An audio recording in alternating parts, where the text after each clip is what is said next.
It is time for The World This Week, 7 days, 4 Paris-based correspondents, 1 hour. And joining us for The World This Week, Vivian Walt of Time Magazine. How are you?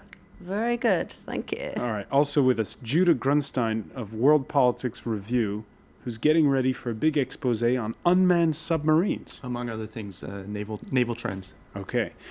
Christopher Dickey of Newsweek magazine, who is in Paris when he's not in New York or in the Middle East.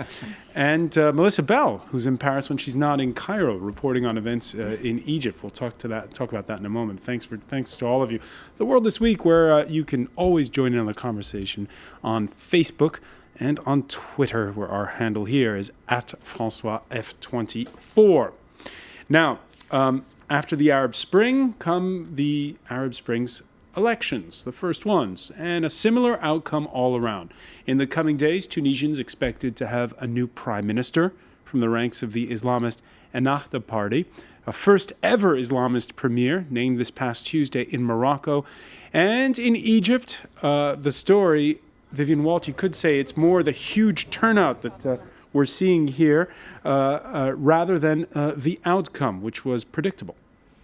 Outcome was completely predictable. I mean, in all these three countries, I think we have to see this as just an extraordinary success. It might not be the outcome that the West wants, but it's not the West. It's another part of the world, and this is what people want, and that's an extraordinary thing, I think. And one of the things was that we sort of, in the West, a lot of the reporting putting this sort of dichotomy between the protests in Tahrir Square and the fact that people were going to vote for the Muslim Brotherhood's Freedom and Justice Party. But actually, Egyptians don't see it that way. I don't think they do. Although in a sense, there is a little bit of the feeling, maybe Melissa would disagree, I don't know, of the Muslim Brotherhood somehow having diverted the revolution, the original revolution, the young Facebook crowd. This is not them, clearly. But equally, it's another kind of revolution. Maybe represents more of what the revolution was than the crowd that was in Tahrir Square. I think that's exactly right. In fact, the noise that had emerged from Tahrir over the last week or so had rather drowned out the truth, which was that, yes, there is this difference between the two groups that were in Tahrir Square in January and February. They couldn't be more different in a sense, and the people in Tahrir Square felt almost betrayed by the withdrawal of the Muslim Brotherhood from the square and their sort of tacit agreement with the ruling military to have these things to have the election go ahead. But in the end, the big surprise was that having all been concentrated on what was happening in Tahrir Square, when that Monday morning we all woke up and realized the lines that were there and how the silent majority was speaking, and that in fact, as you say, this is not what we had imagined democracy would bring, but it is what Egyptians are choosing for themselves and Tunisians and so on and so forth. Christopher Dickey. I really don't know why anybody would be surprised. Democracy is not about one man, one vote, or one woman, one vote. It's about organization. It's about getting out the vote and getting out organized voters. And there were two really well-organized religious parties, not only the Muslim Brotherhood, but the Salafis. And the Noor Party, and they were able to get out the vote. You know, the kids who were in Tahrir Square, they're great kids, but organized, they're not. And all the stronger, of course, because of the gaps that had been left in Egyptian society by the state, which had simply not done its job for decades. And so, well, it had almost cultivated the Muslim Brotherhood over all those years. Yes, they'd throw them in jail, but then they'd work with them. They'd let them run as independents. They played this elaborate game, and they allowed the Muslim Brotherhood to flourish at the expense of secular parties, at the expense of leftist parties. And we see that coming So to hang on here, fruition now. Christopher, are you reducing this to sort of a well-oiled machine? Or? Sure. That's the way democracy works. It's the way it works in the United States. Talk to Karl Rove. But this, the other thing is too that this was pretty well known in January. Yeah. The Muslim Brotherhood. 20 years of clandestine operations and organization really does leave a solid network of communication, of organization, of mobilization, and that is what getting out the vote is all about. The results today are what people were expecting pretty much immediately after Mubarak was forced out. One thing I just want to add though is with regard to Tunisia and Morocco, there's really to my mind just two potential reasons why the West might be a little preoccupied or concerned, and one has to do with the status of women and the other has to do with religious tolerance. Besides that, there's nothing necessarily about a moderate Islamist government relations with Israel are a little bit of a problem. Getting to Egypt, that adds the strategic element, and I think that raises the question now of to what degree the civilian government will actually really be deciding policy, at the very least, in terms of foreign policy and strategic policy. Here's what the Muslim Brotherhood says on its official English language Twitter feed. It says, "Theocracy doesn't exist in our ideology. We're committed to civil, democratic, modern, and constitutional Egyptian state." Vivian Walt, these guys have campaigned on an anti-corruption platform. What's going to happen now? I was just about to say, actually, before you said that very much what's happened in these three countries, aside from the organization, as Chris says, the incredible sort of well-oiled electoral machine, is that this is really a backlash. It's a backlash against decades of essential moral bankruptcy.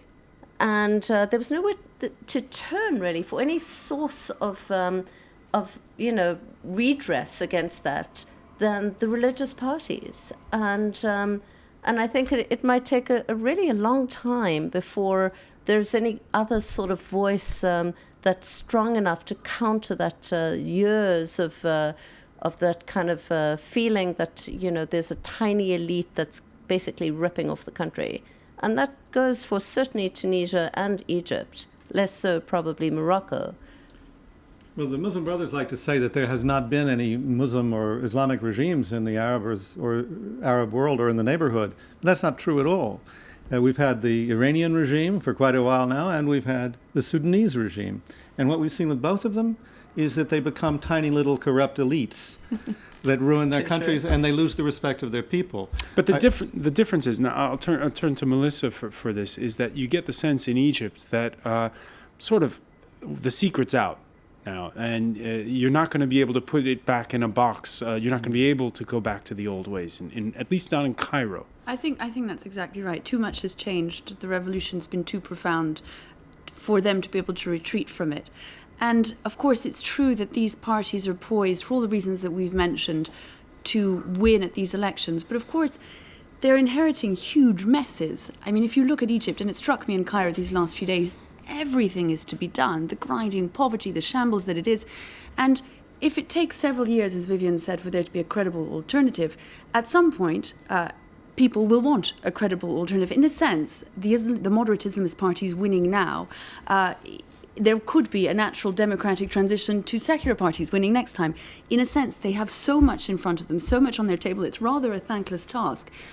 As long as the system stays intact, the real worry, I would suspect, is more to do with the drafting of the constitution and what sort of say they have in that. Insofar as the democracies are being built, that's probably the biggest danger, and we'll have to see on a case-by-case basis how people like the military in Egypt handle that. Well, what I was going to say, too, is that the big question over the last 6 months and even over the last 10 years regarding the Muslim Brotherhood is this idea that they have a double discourse, that their newfound moderate course is just to sort of soothe people, and that once, if they ever did get into power, they would be radical. So I think that it's kind of similar in the old Soviet Union. You had freedom of speech once.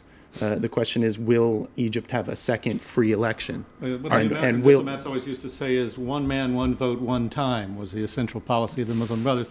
But I think that's not true at all. I don't think there's any reason to necessarily to believe that right now. No. All right, and on that point, on this set on Tuesday, a Moroccan secular activist, secular one, I tell you, warned against what she called a Western freakout over these results. And on that point, she mentioned, Egypt, which welcomes 14 million tourists a year. And when you speak to Egyptians, they're generally keen to avoid that freakout. The Muslim Brotherhood, or the Salafists, will support tourism because it represents the third of Egyptian economy. I think the victory of the Muslim Brotherhood in Parliament will have a negative impact on tourism in Egypt. And the indicators show that.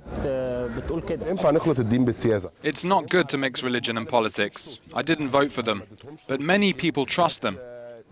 And those people, want to see if they deserve this trust. And then that's something that all three of these countries have in common. Lots of tourists. Lots of tourists. I mean, in all of these countries, tourism is a major segment of the economy. And for them to, for example, ban bikinis on the beach, ban all alcohol, public sale of alcohol, is clearly going to be disastrous for them. Europe is their biggest market. It's right across a very narrow Mediterranean. So I think what you're going to see is more a kind of regional power for the heart of these new revolutions. Is it going to be kind of Iran that becomes the major, player, or the Gulf states, or is it going to be more tied to Europe or more tied to each other? Now, there's also, and Judah was mentioning this a moment ago, what you say on the campaign trail and what you say in front of the cameras when when the West is rolling. The new Prime Minister of Morocco. Here's what he had to say back in June at a rally of young people. French-style secularism is a dangerous concept. The secularists want to spread vice among the faithful. They want to spread sexual deviance. That's code usually for homosexuality. Now, the same Abdelilah Ben Kiran said after being named prime minister on Tuesday that he is indeed a moderate. The PJD comes with its priorities. It's not going to fight with those who drink alcohol or those who want to dress a certain way. Everyone does what he wants. All right, so there's the question of, we'll soon find out who is the real PJD in Morocco. And then there's what's going on in Tunisia, where several thousand turned out on Thursday to protest against the disruption of classes at a campus just outside the capital. Secularists outraged at images like these, which were shown over social networking sites, where Islamists disrupted classes and sequestered the dean, demanding a stop to mixed-sex classes and for female students to wear the full-face veil. When you look at images like those, Melissa Bell, do you get the sense that we're going to come now to this period where the question of civil liberties versus religion is going to come to a head in Egypt?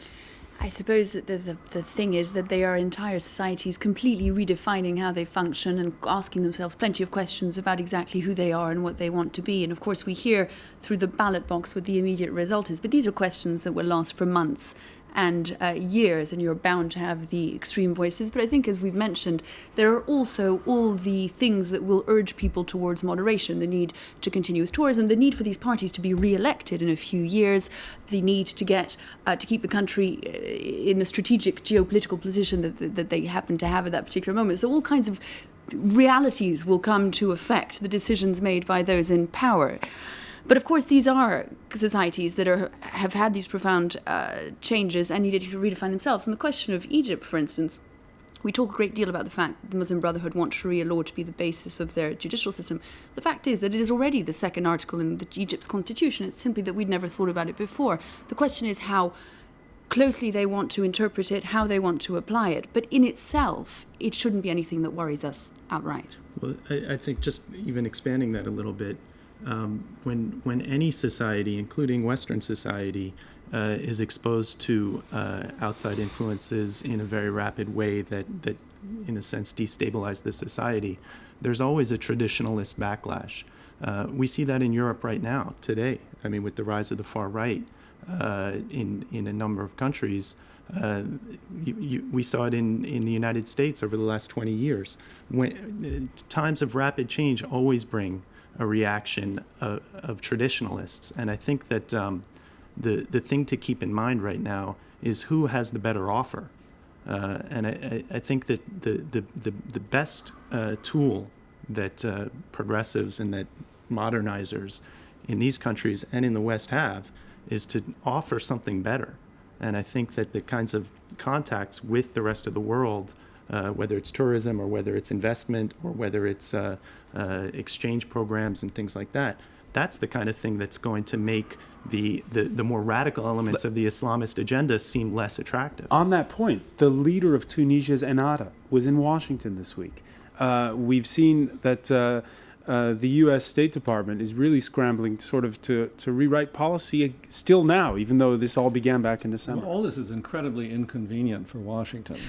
Because Washington used to know who the go-to guy was in every country. He was either a general or a prince, right? That's who you went to. You didn't have to go to the people. You didn't have to deal with them. So this is really inconvenient for Washington. And they're having to deal with that fact now. But it is a really good thing. I agree. I think we're all pretty much in agreement on this. It's a dynamic situation. It's very hard to judge exactly where things are going.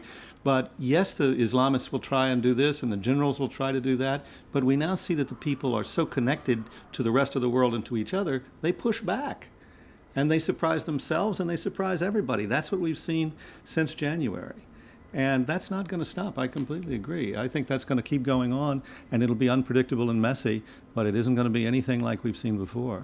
How do you feel, Vivian, when you look at the reactiveness of France in its former protectorates, Morocco and Tunisia, compared to the U.S.'s stance vis-à-vis those countries? I think what's so interesting, a little bit of what Chris was saying, is that these countries are finally countries in their own right. They are no one's protectorate now. And we don't really know, and of course, as inconvenient as it is for Obama, it's also extremely inconvenient for Sarkozy to have countries on his doorstep which he cannot really dictate terms to anymore. This is also happening at the same time as the US is pulling out of Iraq in a couple of weeks. And, it's something that we don't talk about, but it's also reshaping a lot of this region. And I think for both Sarkozy and Obama, it's a time of deep anxiety. I think it'll work out if what Rashid Ghannouchi told me many years ago is what he really believes. The head of Tunisia's Ennahda party. Yeah, he said, we need governments of law and not of men. What we've had is governments where men make up the laws and break them à leur gré, right? But if we really do get Arab governments of laws and not of men, then even though we don't have a dictator to go to, at least we can figure out what we're dealing with. All right, and speaking of rewriting laws, when we come back, we'll look at the mess that Europe faces. You're watching The World This Week.